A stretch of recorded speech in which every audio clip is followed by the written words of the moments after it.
Welcome everybody to the third public lecture of the summer 2026 here at RYI. It's so nice to see many of you on campus here. Also, thank you to those of you who are joining us online. It is my sincere pleasure to introduce Dr. Shahid Rasheed from Pakistan. He is an associate professor of sociology at Foreman Christian College, Lahore, and he has a very multidisciplinary background, including education in engineering and law and a lot of linguistic background. He speaks many languages, and we're very happy to welcome you here today. Please join me in welcoming Dr. Shahid Rasheed. Thank you. Thank you, Chandra.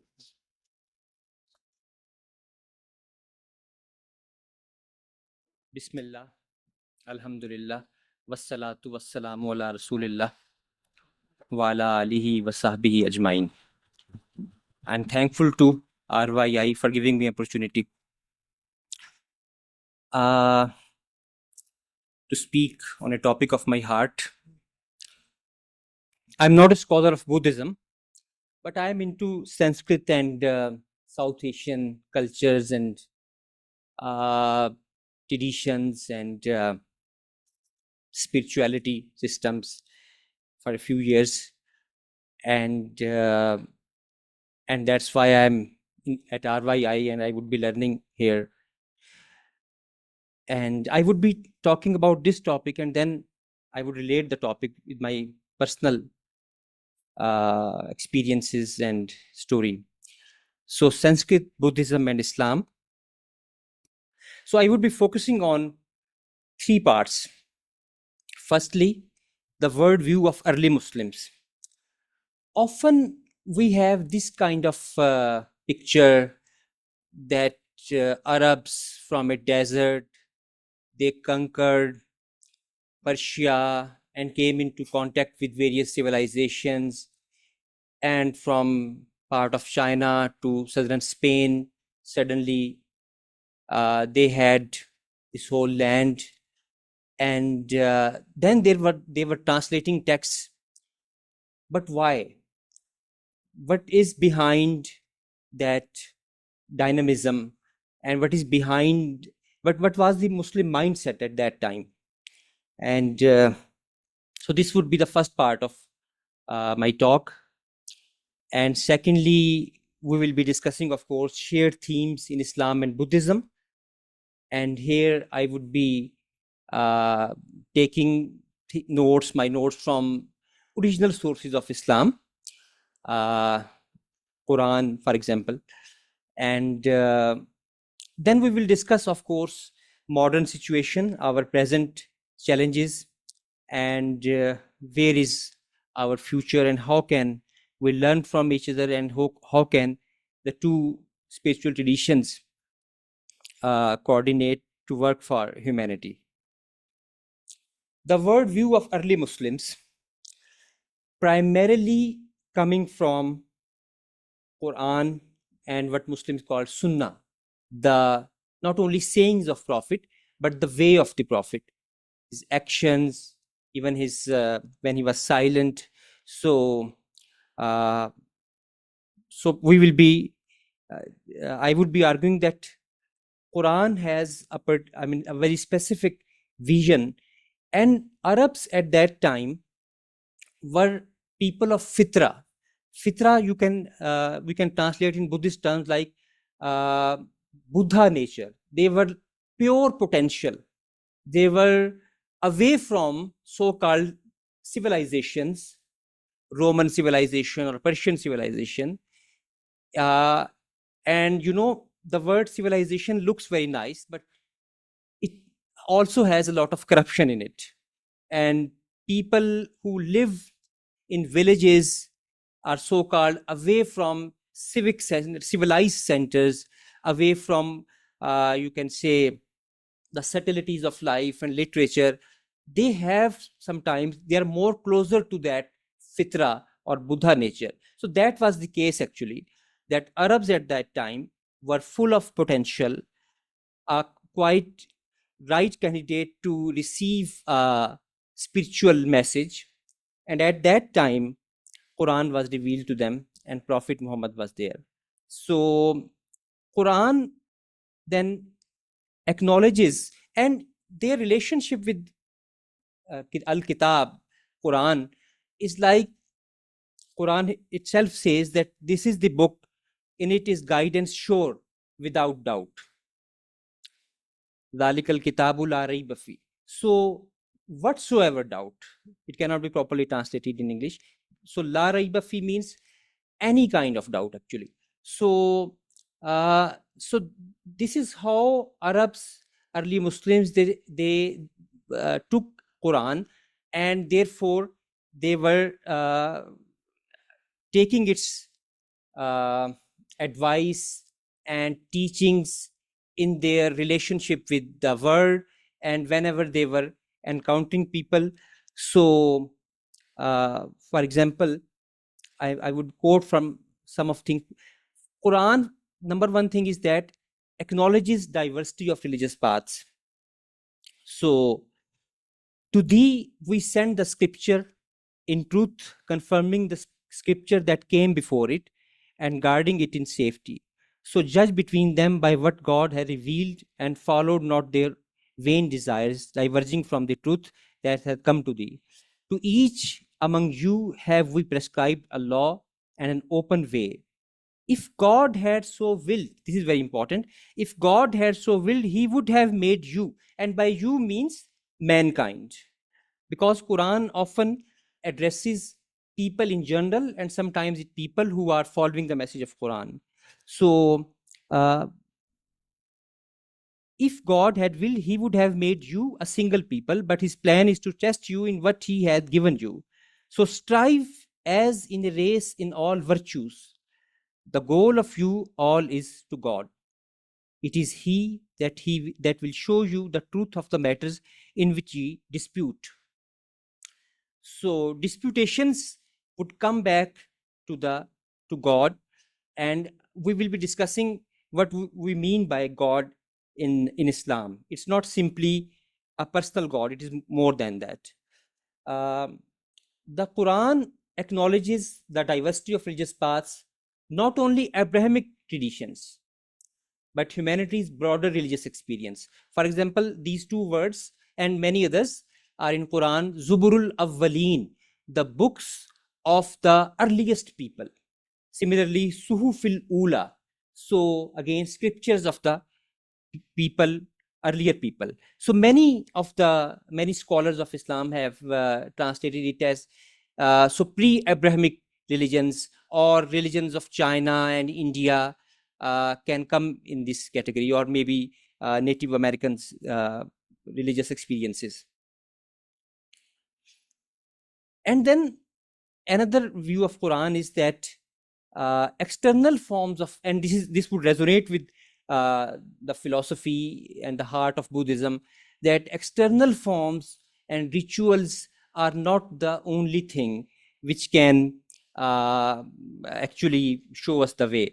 It is not righteousness that ye turn your faces toward east or west, but it is righteousness to believe in God and the last day and the angels and the book and the messengers, to spend of your substance out of love for him, for your kin, for orphans, for the needy, for the wayfarer, for those who ask, and for the ransom of slaves, to be steadfast in prayer and practice regularly charity, to fulfill the contracts which ye have made, and to be firm and patient in pain or suffering and adversity, and throughout all periods of panic.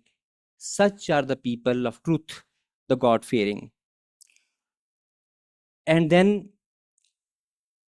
again, same thing, but in another way, we have spent the inspiration as we sent it to Noah and the messengers after him. We sent inspiration to Abraham, Ismail, Isaac, Jacob, and the tribes of Jesus, Job, Jonah, Aaron, and Solomon. And to David we gave the Psalms. Now this is very important. Of some apostles we have already told thee the story.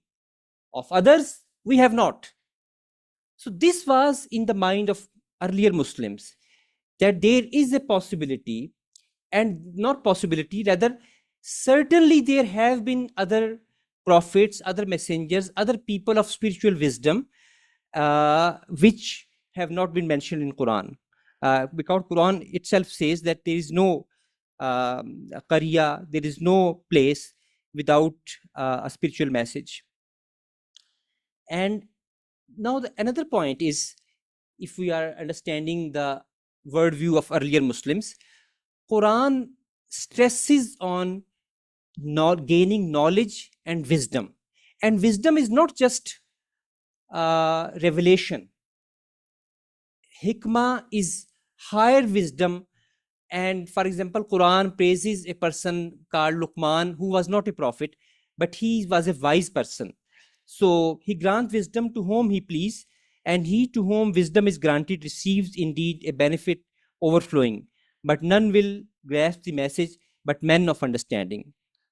On the earth are signs for those of assured faith, as also in your own selves. Will ye not then see? So anfus in the cosmos and in our own selves. And on the earth means in other civilizations as well, in other traditions as well. So Quran acknowledges that there are signs of God in all the traditions and in the skies and in your own Atma. And then that's why it advises that you should travel to different valleys and say travel through the earth and see how God did originate creation. So will God produce later creation. And then about knowledge, say, are those with knowledge equal to those without knowledge? So, and Prophet, his words are there, that he was saying that wisdom, we can take wisdom everywhere it is our own, and we should be able to appreciate beauty and truth and light wherever we go, and seek knowledge from the cradle to the grave. Seek knowledge even if you have to go to China. These two sayings are not regarded as authentic hadith, but they are very popular actually, and they actually capture the mindset of the earlier generations and the worldview. So this was the mindset when there was an encounter with the religious diversity, Zoroastrianism, Buddhism, Hinduism, and other cultures. And so Muslims took all these cultures very seriously. Of course, there were political things going on, politics everywhere. And even in, I would say, even in Nepal. So, of course, RYI is not the whole Nepal. Some many things are happening in Nepal. I was just joking. I was on a bike and I told him, the driver, that there is Shanti in Kathmandu. He looked at me, he said, yes, there is a Shanti, but there is also Kranti.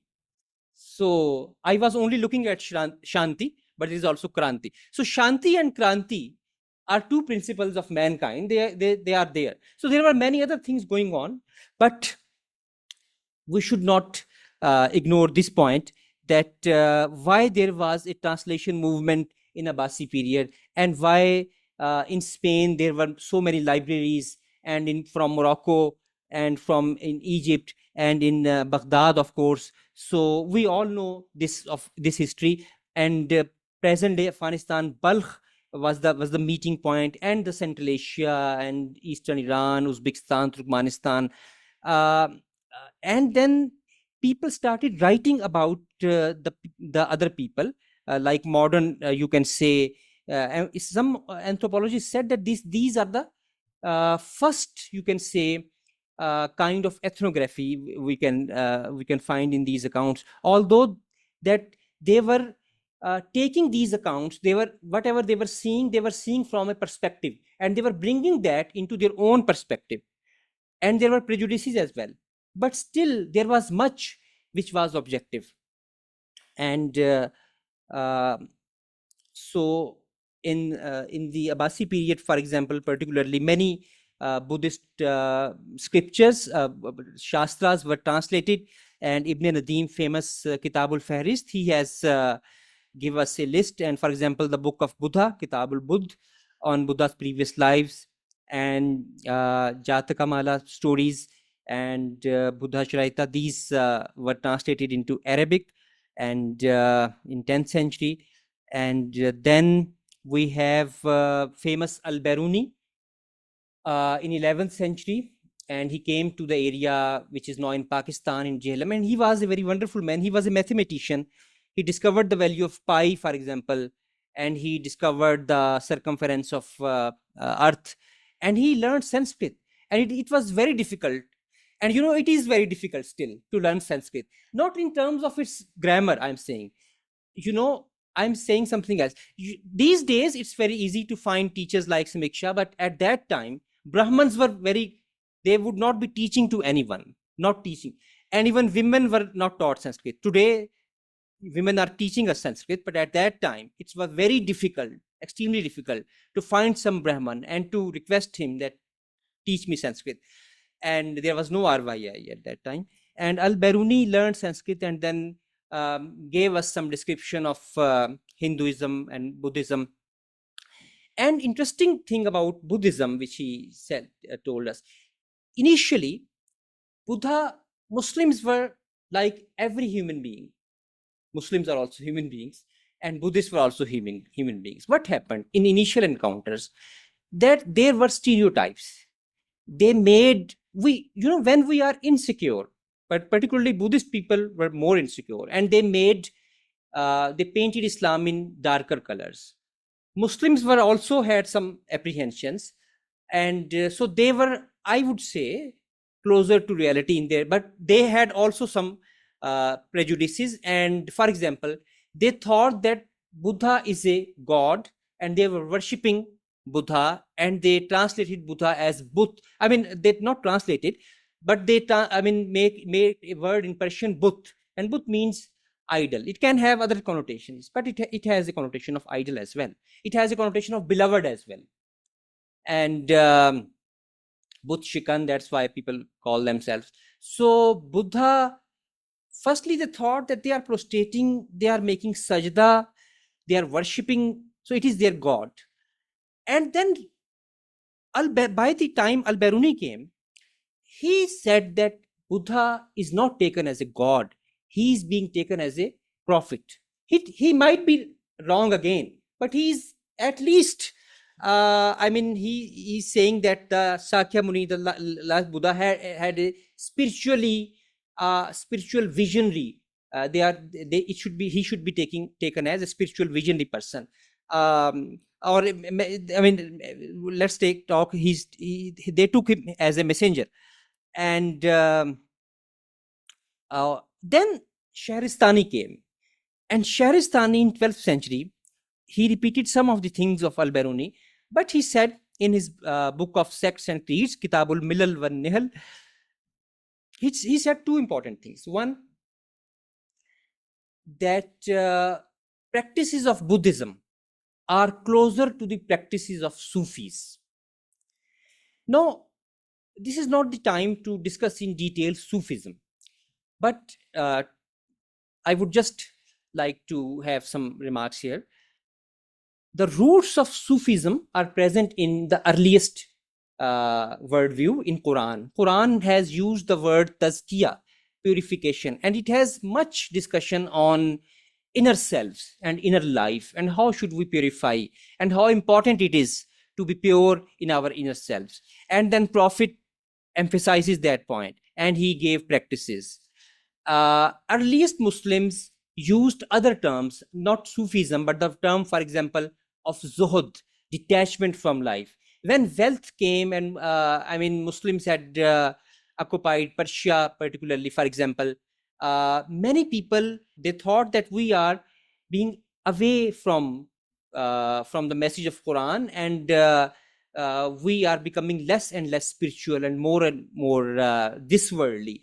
So then some people particularly emphasized that point, which was already in Quran, and on the basis of that, they made circles, and they said that we are now empty faqir, fuqara, and they became darwish. And And then, so this is how Sufism became. And then, of course, there was interaction with other generation, other Buddhist, for example, or Christian desert fathers, for example. But it was before that Sufism as a potential, as a seed, was already there. That's why, you know, what Persians said. They said that how can we be fighting these people, the Muslims, Arab Muslims, because they are standing in prayer at night. So वो कहते, if you allow me to say, कहते हैं in Urdu, they would say कि ये दिन के शहसवार हैं और रात के जाहिद हैं. They are like Sufis at night, and they are on horseback. They are soldiers in the daylight. So it's, I mean, so it's zuhud and detachment from word was there, and to them at the night was their greater jihad, and tomorrow that was the lesser jihad. We will be talking that later on. So Shahristani said that Buddhist practices are very close to Sufi practices. And secondly, he said that Biruni called Buddha as a prophet. Shahristani said that he is not like a prophet. And he found a character in Quran. And he said that he is more like Al-Khizr. Al-Khizr is a character in Quran, not mentioned by name, but later tradition said that he is Al-Khizr by the name. But his story is in Quran, in Surah Kahf. And the story is like his encounter with Musa alayhi salam, Moses. And Musa now is a prophet. And he is meeting a person, Al-Khizr. Al-Khizr is a person of high spiritual insight and spiritually very wise person. And he had a form of knowledge, a kind of knowledge which even Musa does not have.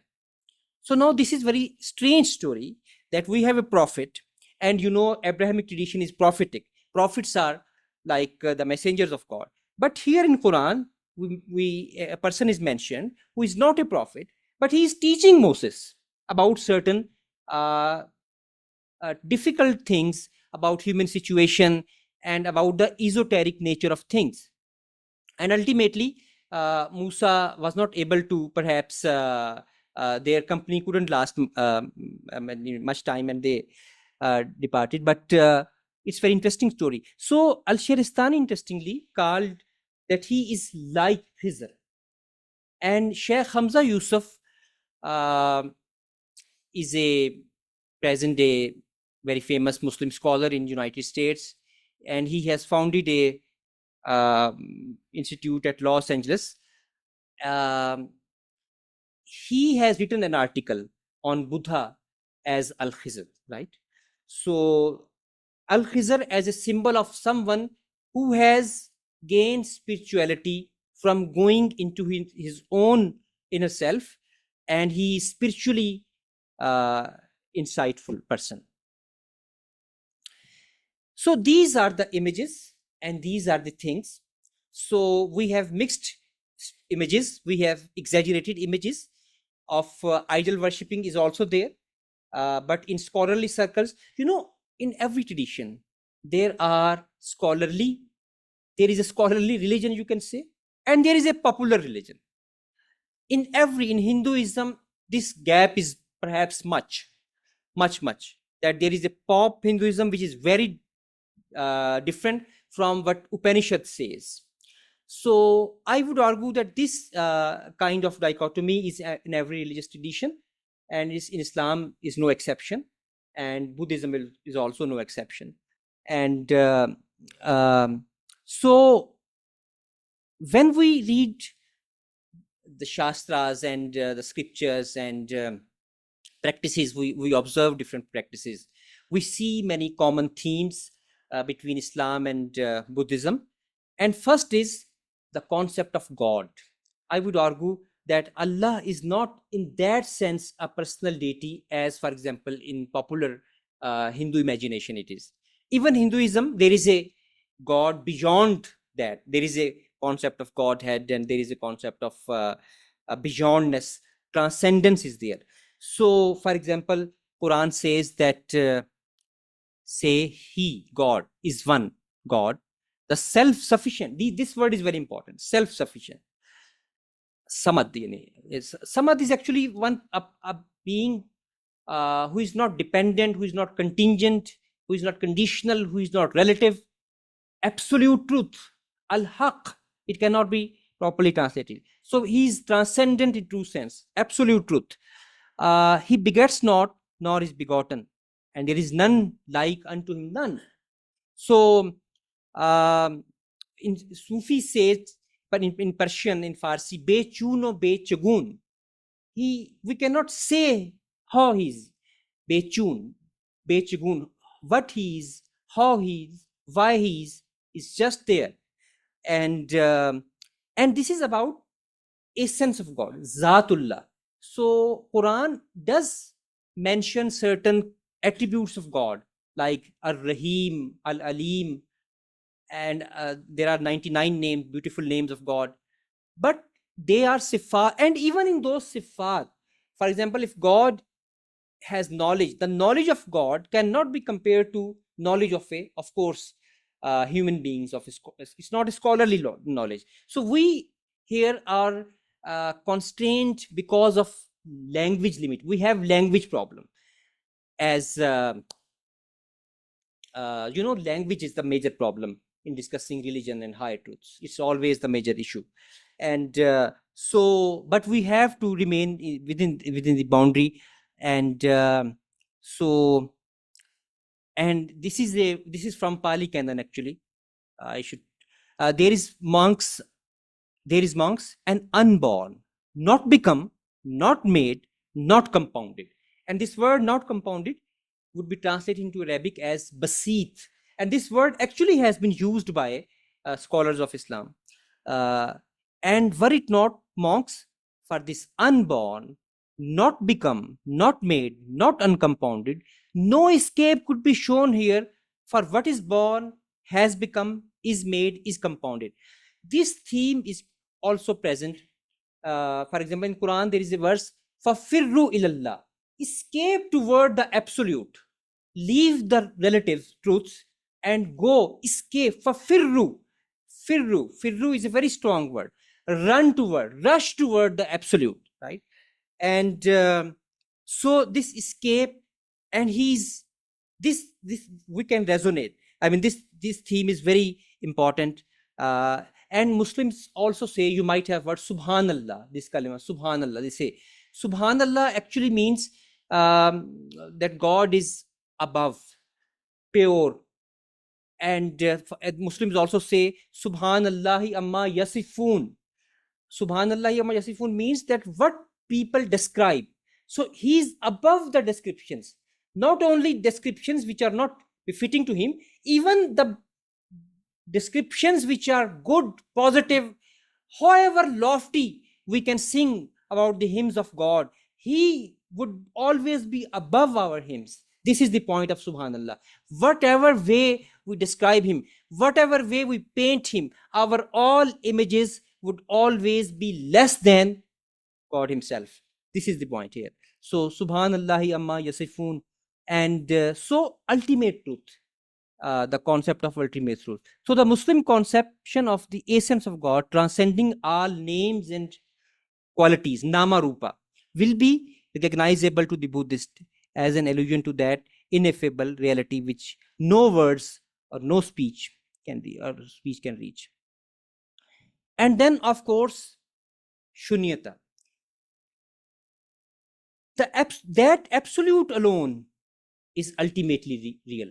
I would argue that this concept of ultimate truth and shunyata, to me, as a student, I would say, look me like complementary to one another. And or even we can say that they are two angles of the same thing, perhaps. The absolute alone is ultimately real, the Buddhists would assert, and one can only refer to it in terms that negate any hint of relativity. Thus, in apopatic, negative terms, it is the unborn, the uncompound, the void, for it is devoid of all relativity, all otherness, all conditionality. If we say, and this is also actually with Vedanta philosophy. We can also say similar thing that in Upanishad, we cannot say that he is like this, he is like this. We can say that he is not neti, neti, neti. And even in Tao tradition, we have, and this is the area where all these traditions can merge, Taoism, Islam, and Buddhism, and Vedanta, that is not, this is not, there are many knots, 0 plus 0, and it's a big zero, shunyata. And then there is absolute, 1. So 0, my dear friends, and 1. And it's no coincidence that perhaps this is the whole story. 0, no relativity, no conditionality, and there is so there is a negation part, and there is an affirmation part, affirmation of the 1. And perhaps that's why I wrote a book, read a book that was, Is God a Mathematician? And it says that everything is in zeros and ones. It's a different topic, but just I read. So 0 and 1, this is very important. These numbers are very important. And so affirmation, and this is no coincidence that in Muslim Shahada, we say first negate things. And La ilaha, when we say in Arabic grammar, we say it is very emphatic negation, as is when I said it before, that it is a negation of whatsoever, any kind of relativity, any kind of contingency is negated being here. Not just it's not just negation of some idol, golden idol. Ordinary Muslims can think that it is just that no idol or no God, but its deeper meaning is that no relativity, no conditionality, and then affirmation of absolute 1. So, and I would also argue that non-theistic nature of Buddhism, and perhaps Mahayana, as I understand it, tradition is more closer to theistic in my view, because it has that when we say absolute truth is there, it's not just ananta, it's not just that I'm negating, or it's not just fana of my atma, anatma, it's shunyata. So it's you can say negation of everything. And so Buddha is not talking about creator, perhaps wisely according to his context. People were discussing things, speculation, God is like this, God is like this, his image is this, his image is that, he's the sustainer and he's the creator. So the wisest way would have been perhaps silence over these questions. You say he begins with human condition. Our condition is like this. We are in a relative, we are in the sea of relative truths. We have to move toward the absolute. What is the nature of absolute? We do not know. And why we do not know? It's not a matter of information, actually. It's not a matter of logic, you can say analytic logic of Bertrand Russell. We cannot reach there, Buddha says, by that kind of speculative logic. We will have to transform our level of being. So by transforming our, you can say, our state of being, if we reach there, we would be able to appreciate the absolute 1. So he is showing the way. So I would say that he is not atheistic. He is just silent over this question because of his circumstances, and because of his because he was saying according to the people who could understand his message and who could follow. And I wrote a story that if I remember exactly, that someone, if this is perhaps in the story of which was narrated by Buddha, that if a person is for example sick, or he's bitten by a snake or something like that, and he say that I would not have any medicine, first tell me what is the medicine and who is the doctor, he would die. So the way is that he should understand his level of being, and he should understand his circumstances. So Buddha's message is, it's not atheistic in my view, and it has the concept of absolute truth, which resonates with Muslim concept of Subhanallahi amma yasifun. And then, of course, Karuna and Rahma. Rahma is the attribute which has been most talked about in Quran, and it says that my loving compassion encompasses all things. And Muslims often say Bismillahir Rahmanir Rahim, in the name of Allah, the lovingly compassionate, the lovingly merciful. And and in both traditions, uh, compassion is inseparable from love, and compassion is not simply an act of charity and giving something with a in modern modern ethics, customer handling. If you go to KFC and he would smile and he would give you burger and you would say thank you. So it's not that kind of managed ethical things. Compassion is a state of being, and it is beyond just the words and beyond just the you can say even acts of charity, if that state of being is not there. So for example, uh, Milarepa, famous Tibetan poet, he says that to give charity without compassion is like tying oneself to a pillar with a strong leather strap. It only binds one tighter in samsara's prison. So it's very beautiful that your just act of charity, if the thing in your state, if your state of your heart is not there. And Quran says, for example, a kind word with forgiveness is better than alms giving followed by some injury. For example, you say that I gave you this thing, later on in future, you owe me this thing, you were poor when I gave you this thing. So it's not compassion. So it's, of course, we can talk about karuna maybe, it's but and then Buddha nature, we discussed partly. The state of Arab, for example, was fitra, and Buddha nature, intrinsic potential of all sentient beings to attain enlightenment.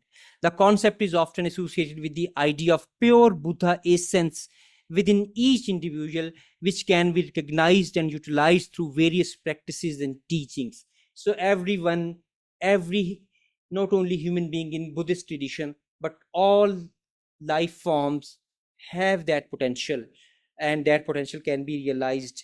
And that is the compassion and karuna of Buddha, that he has given this teaching. And so in Islam, the concept of fitra, inherent light, inherent potential in every human being. Every baby is born on fitra. And Quran also mentions that the whole universe has that fitra. Whole universe, even stones and rivers and mountains, they have that fitra. They are one with nature, nature in a sacred sense of the word, not in the word nature has been secularized. Science also talks about a different kind of nature. So it's so there is sanctity in the whole of this universe, and they follow their own path, and they are obedient to the will of God in Muslim language. And Arabic and Sanskrit, all dharmas and all religious traditions are actually different language systems. So we should also not sometimes it's not just simply translating from Arabic to English. And then, for example, when Buddhist would read Quran, or when a Muslim would read sayings of Buddha, so it's not just, we should first learn the language of that tradition also. So it's another level uh, of understanding. And then there is a concept of inner struggle and external struggle. And I would argue that in both traditions, two types of jihad, the word jihad is also very political, and you can understand various forms of Islamism. So but it's very clear, and this is a narration in a hadith, some troops came back from an expedition and went to see the Messenger of Allah, blessings and peace upon him. He said, "You have come for the best, from this smaller jihad to the greater jihad." Someone said, "What is the greater jihad?" He said, "Struggle against one's lust." And the 8th century Indian master Shantideva, in engaging in Bodhisattva conduct, expressed a similar sentiment. Cruel beings are everywhere, just as is space.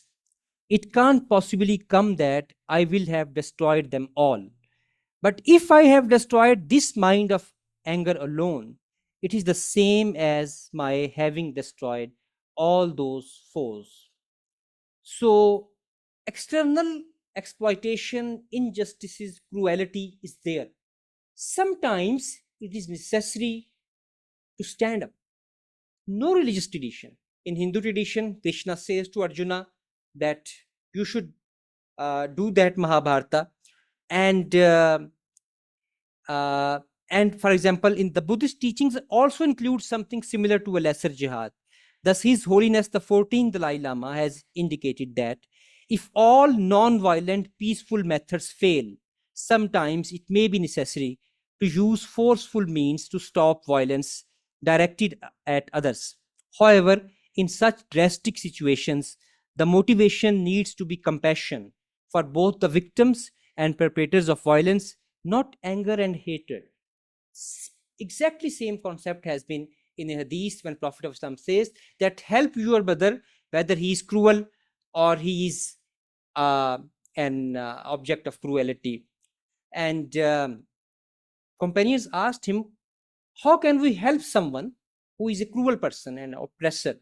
He says that by stopping him from that oppression, you can help him. So out of compassion, you should help him. You should stop him. And detachment, parallel clearly, and Dhammapada, the wise do not call a strong fetter that which is made of iron, of wood, of rope. Much stronger is the fetter of passion for gold and for jewels, for sons or for wives. And so moh, attachment with this word. And in Islam, for example, when a man considers this word, this is again, sorry, Dhammapada. And this is how Islam and Buddhism is. So Buddha is continued. When a man considers this word as a bubble of froth and as the illusion of an appearance, then the king of death has no power over him. So it is again same thing in Islam. We say that if we have control over our ego, Shaitan, Satan cannot overcome us.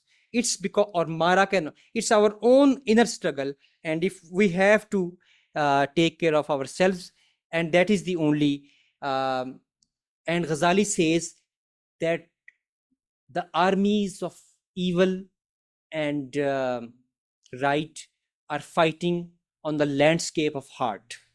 So the same thing. And this is famous hadith, kun fit dunya ka anna ka gharib aw abiru sabil. It is very beautiful in Arabic. That's why I just be in this word, kun fit dunya, be in this word as if you were a stranger or a wayfarer. You're just passing by. And this is clearly echoed in another verse of so this was hadith and this is Quran. Know that the life of the world is only play and idle talk and pomp and boasting between you and rivalry in wealth and children, as the likeness of vegetation after rain, whose growth is pleasing to the farmer, but afterwards it dries up and you see it turning yellow, then it becomes straw. So this word of relativity and this word in which things are born and die, so that we should escape. Fafirru ilallah. This is the solution by Quran. And then mindfulness.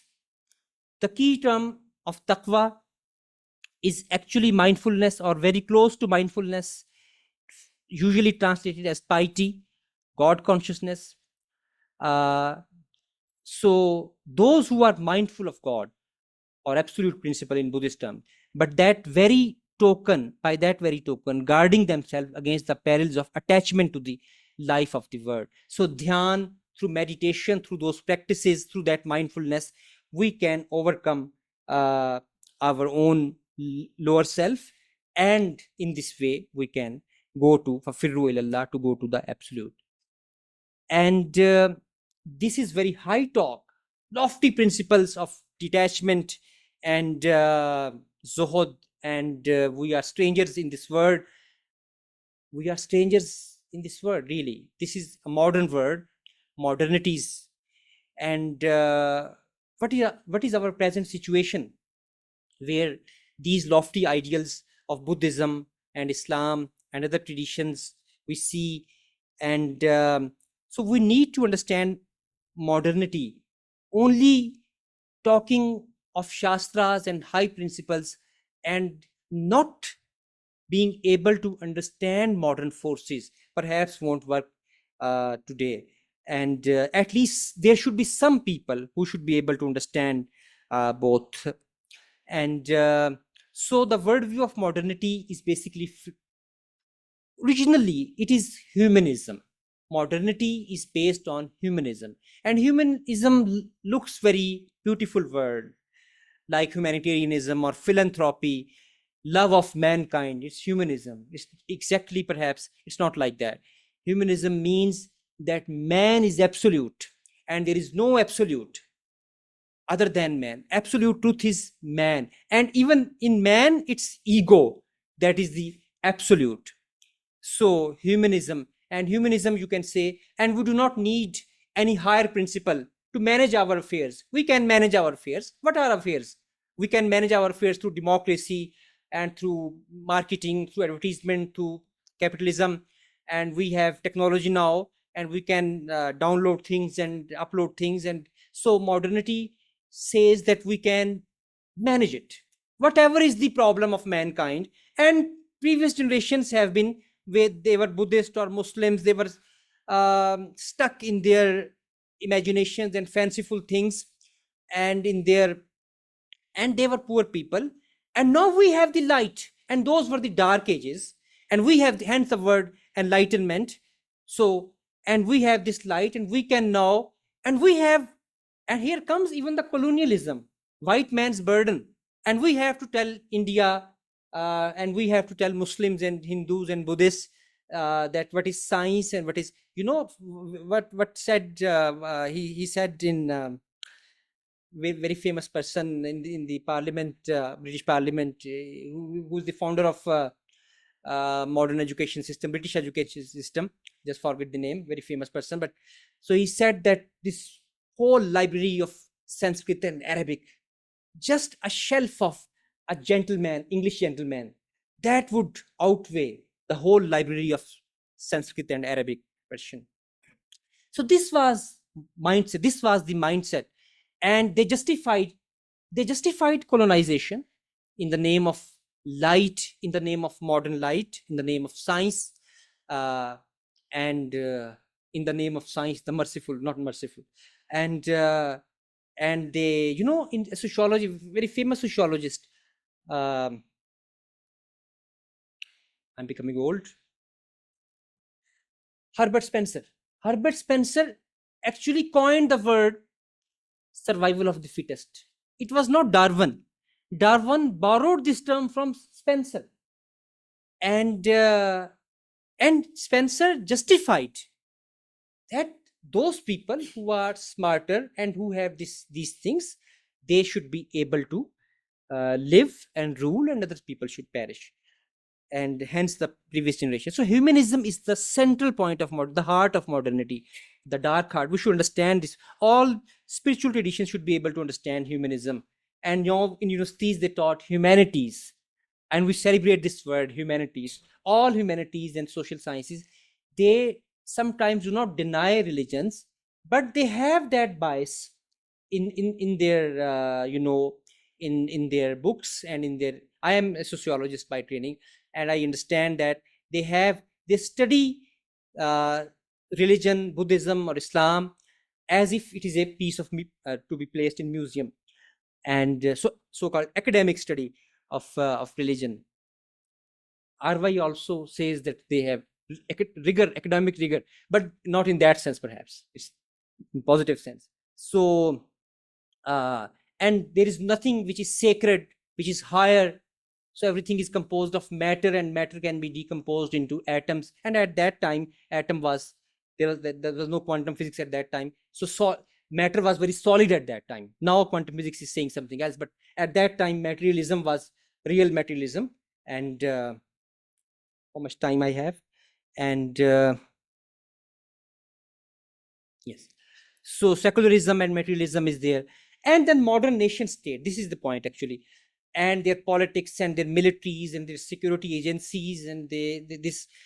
An important thing is that this whole environment, including science and modern nation states and technologies and AI, they use religions. They use all that lofty talk of shunyata, of absolute principles. They use that, and we should be aware of that. Sometimes spiritual religious people are being used by modern forces, and this is our current situation. And um, uh, once I was taught that Marxism is against. Actually, I was Marxist before, and it is against religions. But I still have a soft corner for Marxism. In what sense? They are openly against religion. Capitalism is not against religion, but they use religion. So you can yourself say, see it that. So in modern times, they use religion. In the name of religious traditions, various religious nationalisms we have in Pakistan, in India, whole of the South Asia. We have this. There is no need to name them, but there is no harm to name them. So we have everywhere. We have Zionism, we have Hindu nationalism and Islamic nationalism, or Islamism, people say, or various forms of. So I would say that my journey from Marxism to spiritual teachings of Islam. There is no time here to discuss that, but that's how I actually became again you can say Muslim in the real sense of the word, that one who submits to the higher principle, one who submits to the absolute. This is the meaning of a Muslim, and that's why Quran says that the whole universe is Muslim. Now it's very difficult to announce that whole universe is Muslim, but so it should be translated in your own. You would say it is the whole universe is something else. The Muslim who is in Buddhist term, it would be different, but who submits to the absolute. And I found that I should also learn other spiritual traditions. And here is my point of coming to, and the point for today's talk is now. And if we want to be able to go beyond modern use or exploitation of religious traditions, modern exploit, psychological, social exploitation of religions, we should understand other traditions. At least there should be some people. I would not, of course, not every Buddhist should be able to understand or could be able to understand Islam or should understand Arabic. There should be a minority, at least a critical mass in every tradition. We should be able to go beyond itself. That's how, my dear friends, I started learning Sanskrit.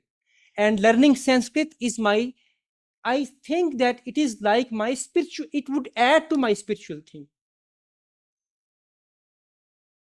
It's not something which is sometimes people say that what is the benefit of learning Sanskrit, or I want to understand mankind, and it's so diverse, and signs of God are everywhere. Quran does not stop me from understanding Sanskrit or Hebrew or Greek or Latin. So it is from my heart. It's not any academic exercise. I am associate professor of sociology now, and after 1 year maybe I would resign. I have nothing to go in my university career, and I just teach from my heart and I learn from my heart. And even sometimes I see people near me, they sometimes do not understand me. And so there should be some people in every spiritual tradition who should be able to go beyond their tradition for spiritual reasons, for intellectual reasons. First, signs of absolute are there. If the word God doesn't fit with Buddhism, signs are there. We should be able to learn from those signs. It is good for our own spiritual insight. Second, we should be able to understand what is modern plot, how modernity paints Muslims, how modernity paints Hindus. So those paintings are not real paintings. This we should be able to unveil, and we should be able to understand the traditions only when we will learn their language. And we should be able to, some people again, they should be able to go beyond that. So this is my dream, my dear friends, and that's why I am so happy and lucky to be here at RYI. And I would like, I made, maybe I would resign or not from university. Let's see this, but I would be definitely building a center of classical languages in Lahore, in Pakistan. This is my plan.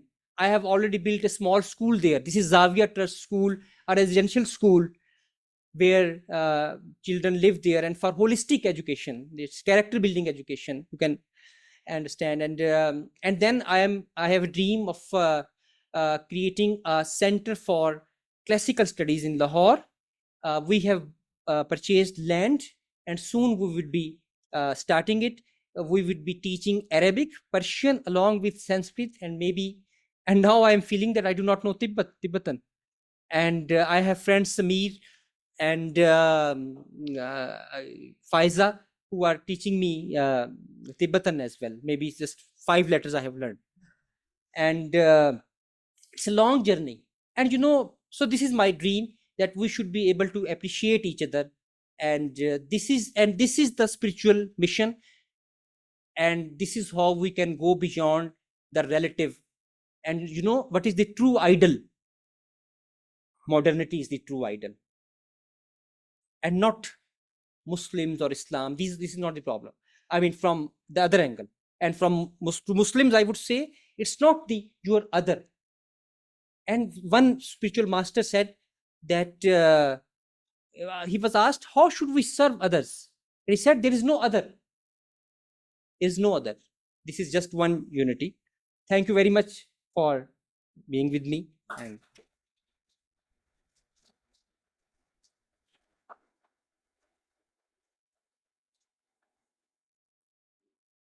Thank you so much, Professor. So we can open up for some questions from the audience, if anyone has some questions or any questions online. Sanjay? No, not online. So, questions from anyone? please. My question for you is that basically you have talked about the modernity and humanism, but right now I think the world is progressing towards post-humanism and post-modernism. Just like I'm the student of critical theory, that's why I have come with the concept of post-humanism and post-modernism. So how will you, I don't know, connect modernism and post-modernism, I don't know, from the spiritual point of view? Right. Yeah. Like. Thank you very much for the question. Very good question, and particularly university question. Yes, it's good. I'm very fond of critical theory as well. And postmodernism is more like a mood than a real condition. I'm feeling postmodern today. I mean, my professor told me that this is a postmodern word. He used to laugh. What's the exact meaning of this? Yes, there are conditions which have gone after. I mean, there is a word.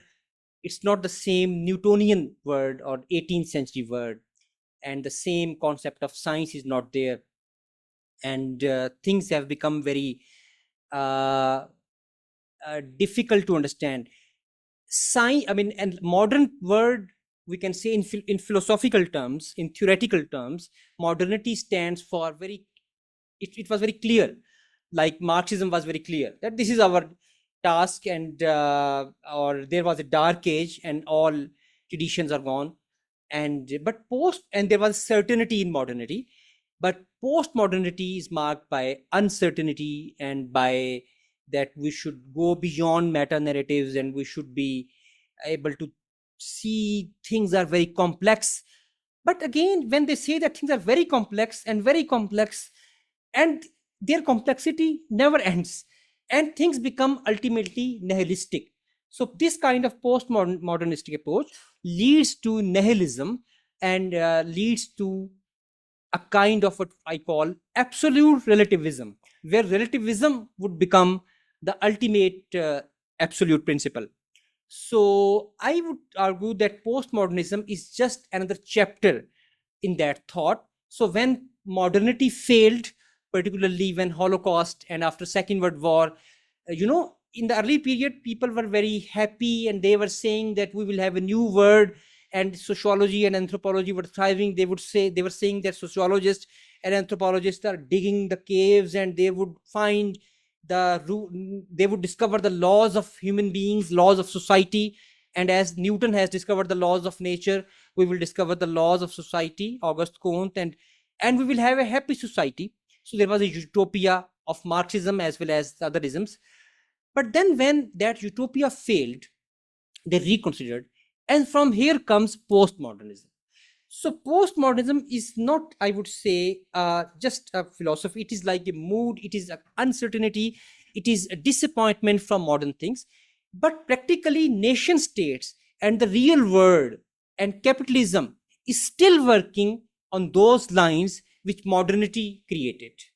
So I would say that real conditions are, you can say, created by modernity. Our world is very modern in the sense of philosophy of modernity, not in the recent time, I say.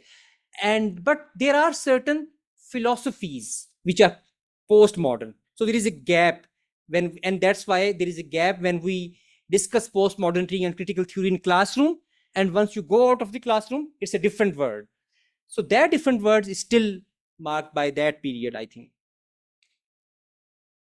And spirituality is the solution to me.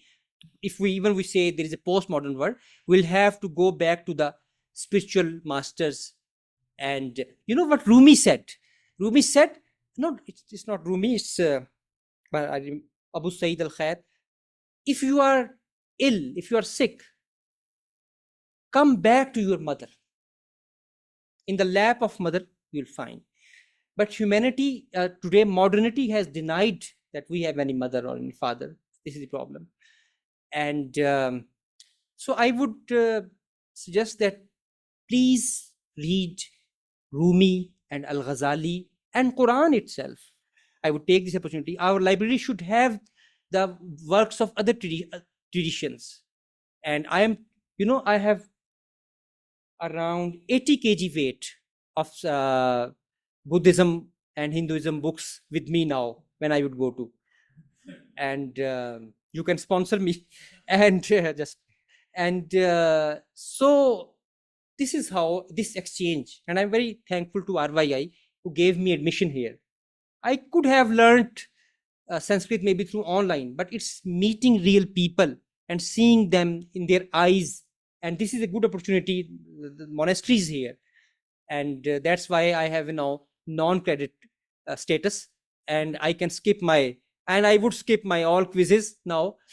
And I would participate in classes, but I would be focusing more on studying informally in this environment, inshallah. I've taken much time, I think. Okay, we have a bunch of online questions. Kawasaki has 3 questions. He first says, I understand that you previously worked as a civil servant. What led you to leave that career and pursue an academic path? Right, Kawasaki from Japan. He's my social media friend, and he wanted to come to Pakistan. So my salam to Kawasaki. He's a Buddhist and Sanskrit scholar himself. And so yes, I did electrical engineering first under the pressure of society. And I was very brilliant student in high school, and then in South Asia, students become either doctors or engineers, and they have to be professional and they have to make money. So it was in UET, in Engineering University Lahore, that I started learning literature and philosophy, and I became Marxist there.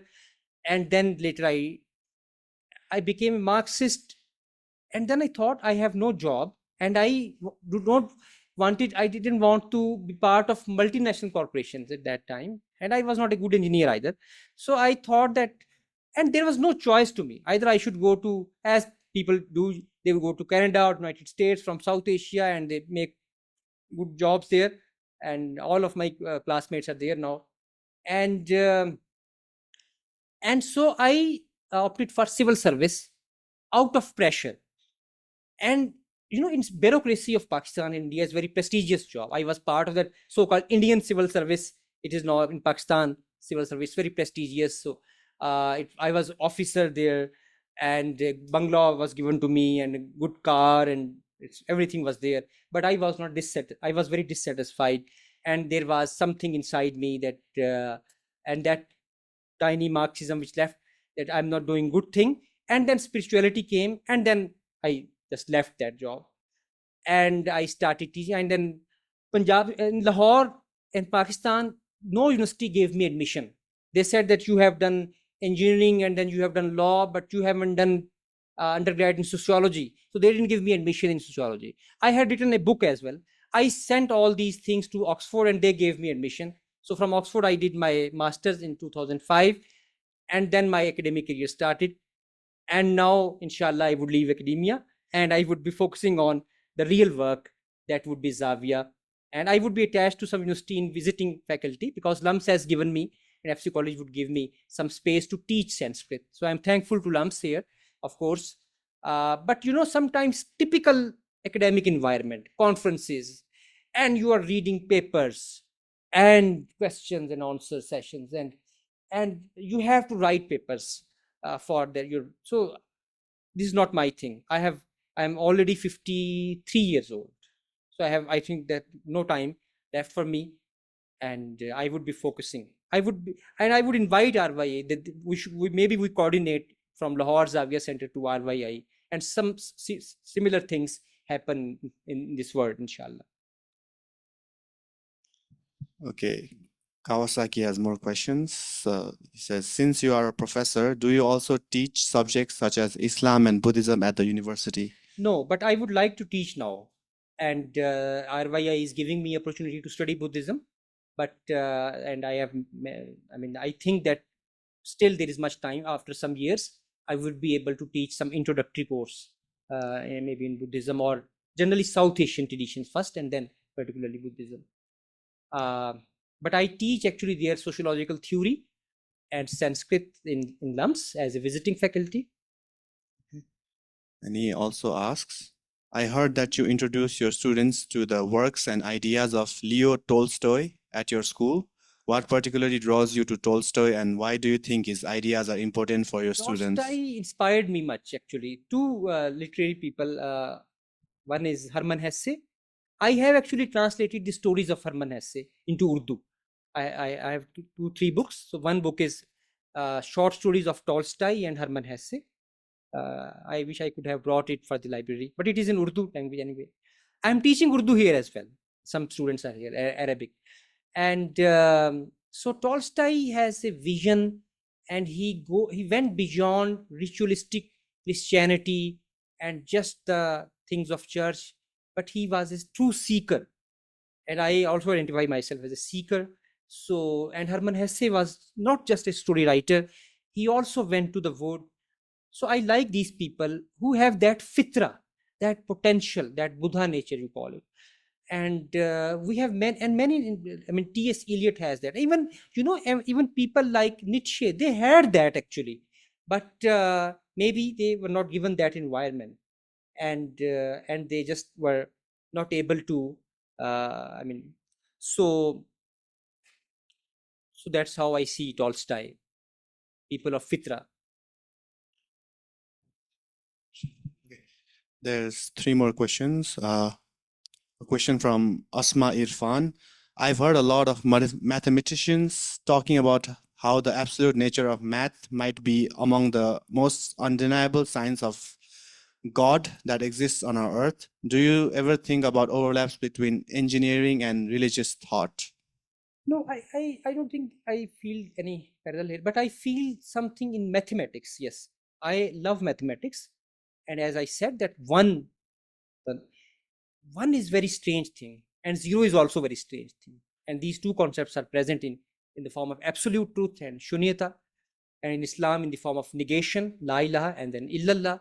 So this is a miracle, and if you just understand that point, that should be enough. And in aksharas, in the syllables, the sound a is very important. And I was saying, famous Punjabi Sufi poet Bulle Shah says in Punjabi, Ikko alif tere darkar.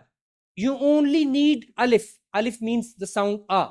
And I was told by Samir Smiksha that there are different versions of Heart Sutra, and the shortest form of Heart Sutra is just one akshar, one syllable, and that is a. So I was amazed. So we can see parallel between sounds and numbers and the mystery of this word.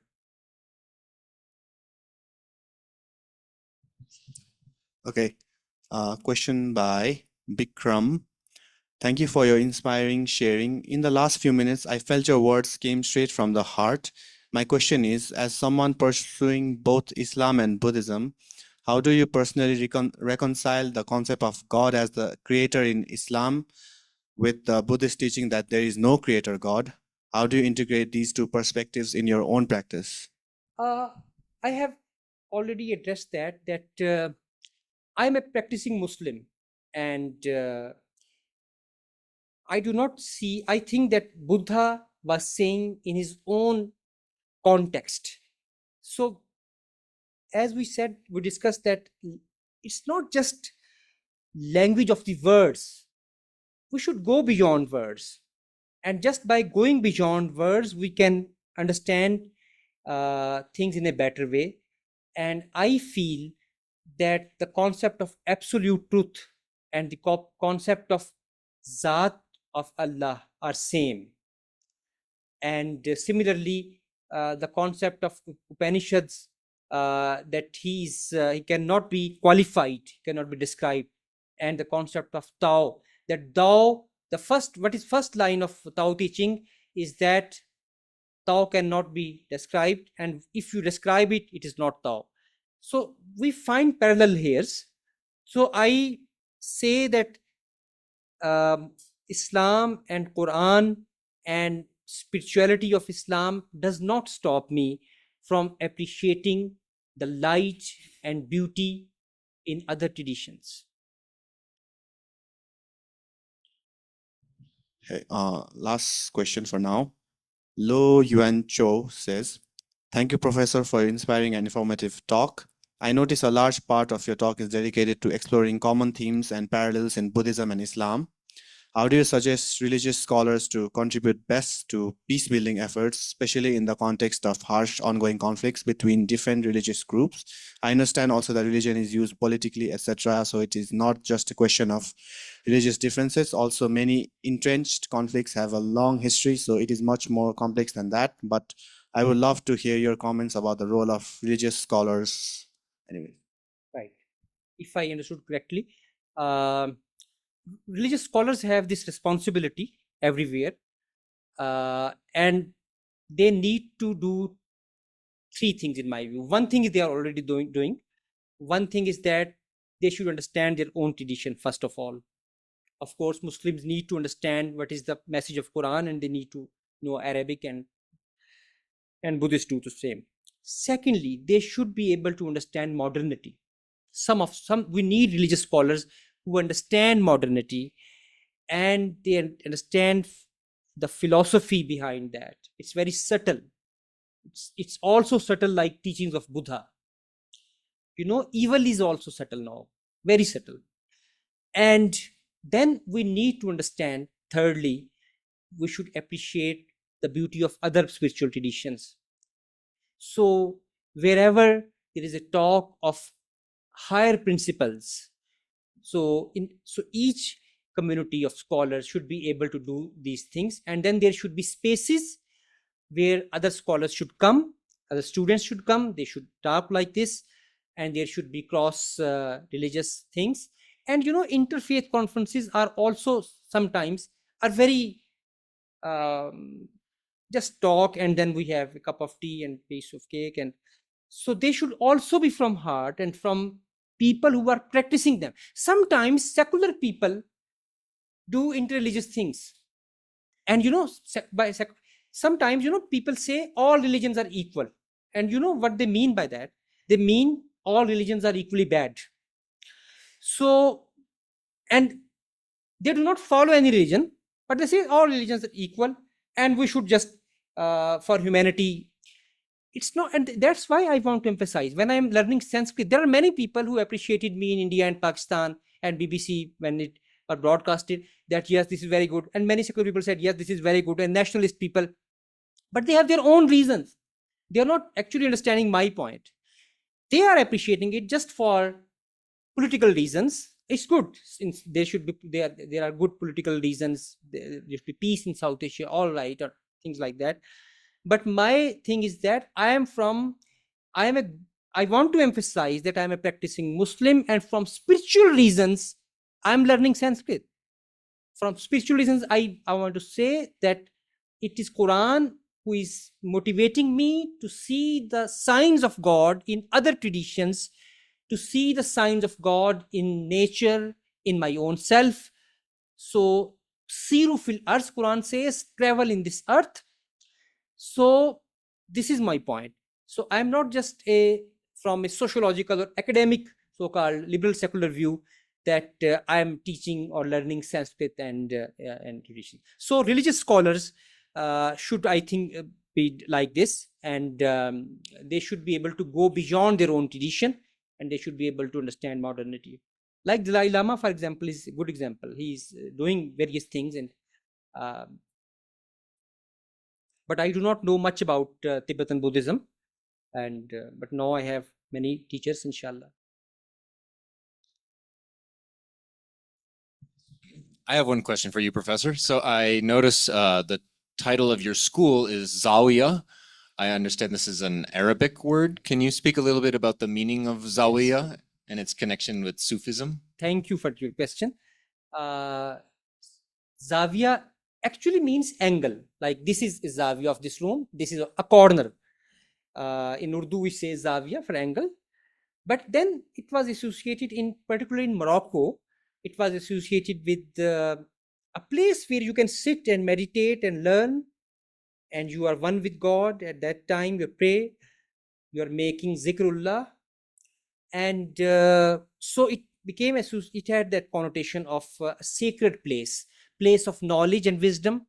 So in Morocco and in Mauritania, for example, you will find many zawiyas. Every house has a zawiya. They have a room for worship and play, knowledge, and then there are separate zawiyas of Sufia, particularly in Shazliya Tariqa, they say it's zawiya. It is same word which is used in other Sufi orders in Chishtiya and Qadriya as khanqah. Khanqah is the same word, but it has from different words that a place of great men, right?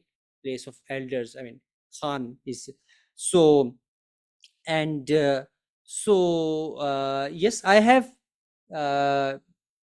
I think there is much debate about Sufism within Islam. Sufism is part of Islam or not, and this is also an academic discussion from in the academic circles. But I think, again, what is the problem? Problem is of language, of words. Do not call it Sufism. I am saying to those people who are saying it that this is not. Say it's some purification of heart. But every human needs a way to transcend himself, and that is Sufism, in my view, of Islam. So Zavia is that word. So Zavia means sacred place. Okay. I'm computer science student. I have basic questions. In the age of AI, I know most of those scriptures, either in Islam or Hindu or Buddhist, can be trained, and we can use like different models for answering things. What's the like? Is it a proper way, or should we still need scholars to explain the things there? Because if scholars used, maybe there could be some political miscalculations in the direct scriptures that we can like understand from the AI, or what is the role of the human in that case? Yes, the problem is that AI or technology does not have a heart. And all traditions emphasize that teaching is possible from heart to heart and from soul to soul. So if we, and you know what technology is doing? It is converting us into soulless androids. And I think that, but I do not deny the role of technology here. It's technology that I have come here through online application. Of course, there is a role of technology, right? So at that level, technology is good, but I cannot make it my spiritual master. It's just information, and information can be good and can be bad.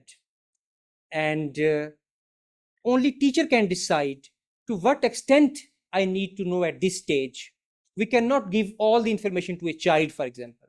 So we need a teacher, a mentor, a sheikh to teach what is and to see how he would digest it and how the growth is possible. So real target is growth. And you know, otherwise there is a Blackwell's encyclopedia of Sufism and Cambridge introduction and Cambridge encyclopedia of Buddhism, Tibetan Buddhism, and all the mantras and all the teachings are there. And if we have all those books, we can become an encyclopedia ourselves, but we will not grow perhaps. So we need teacher to grow ourselves.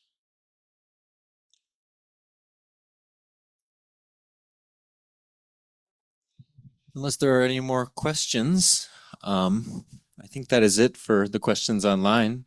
So Yes, I need to draw something. Just Oh, yes. I need 3 minutes more. Sure, sure. It's very important actually, and it should come in the people who are online. Yes. It's an important part of my talk. I just forgot.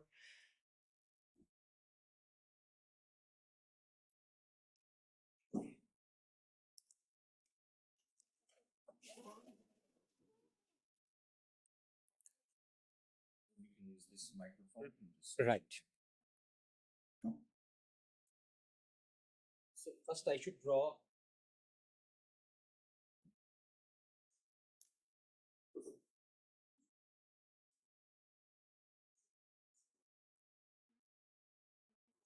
You know, for example, so this is our situation. For example, this is Islam, and this is Christianity, and this is Judaism, and Abrahamic religions are here. And for example, we have Buddhism, and we have Hinduism, and we have Jainism, and we have Taoism, and we are on the periphery, and we look like very opposite situation is here. And but if we go deeper, so this is formal creed, the periphery is formal creed, and rituals and all the statements. Thank you. So so this is periphery of rituals and creed, and then there are other traditions, there are inner circles. So we have like this and like this concentric circles. And so Buddhism has its own inner circle, and Islam has its own inner traditions, greater traditions of Islam. So this is, you can say, pop culture, and then inner traditions. And if we come here and here, we are becoming closer. This is the point. But there is another point here. If this is the formal creed, then there is a circle here as well, and there is a circle here as well. And this is the circle which are created by modern ideologies. So, for example, if this is Islam, here perhaps can be Islamism or something like that, for the lack of any better word. If Hinduism is here, here can be Hindu nationalism, and you can imagine other things. So what is happening, that modernity is driving us from here to here, and that's why there is no we don't have people to appreciate each other. So it's only possible if we go from just formal declarations and rituals, we go deeper into um, spiritual realm, and only inner work, only through inner work. And there should be some people who should be able to understand it intellectually as well. Sometimes even spiritual people, pious people, good people can be deceived by modernity through these gadgets. They sometimes are very innocent people, but they are used by political parties. They are used by sometimes, who's, I don't know who is running the world, but those people who, what's the Voldemort? What it says? The whose name must not be named. So there are many people like that. So this is the only thing. So what should be done is that through inner work and through scholarly work by, I mean, to be able to understand other traditions, right? Through this we can go inside. And another interesting thing is that, and this is geometrical and mathematical, that going inside is same as going upward toward heaven. These are just metaphors. In some religions they talk about loftiness of God is in the sky, and some it's inside. It's same thing, it's just language, because depth and height is same dimension mathematically and geometrically, right? So it's same dimension, whether you call it inner work, and this is the work of ascension as well, in Miraj, right? Ascension, you ascend toward. So this is just the last point, but I wanted to say that we should not be exploited by modern forces and to go outward. Thank you very much.